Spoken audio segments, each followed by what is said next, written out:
ტელევიზიაში ჯობს თუ YouTube-ი? გაშლილი მაქვს ფრთები ბოლომდე. რატომ გამოიყურები ესე კარგად? ყოველი მეორე ადამიანი მეუბნება, რომ ვაიმე რა გამხდარი ხარ. კიდე გახდი? ეს უზრდელობაა რეალურად, მაგრამ სოციალურ ქსელში უარესებსაც მიწერენ, რომ რაღაცა ჩონჩხს დაემსგავსე და დაბერდი და ეს რა არის და 5 ყველაზე მავნე პროდუქტი შენი აზრით? სახლში თუ ვარ, მთელი დღე სამზარეულოში ვარ რა. აი ამ დროს არის ვახშამი და მე იკეტება სამზარეულო. კიდე რას მიმართავ? ისე მოხდა, კოტე. გამიჩერდა ზედა ტუჩის კუნთი, მე წამყვანს და ვეღარ ვლაპარაკობ.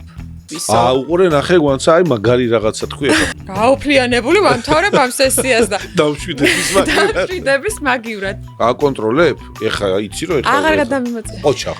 რამე პროცედურით სწორდება ეს? აი რომ გაუთოვდეს. კი, სწორდება.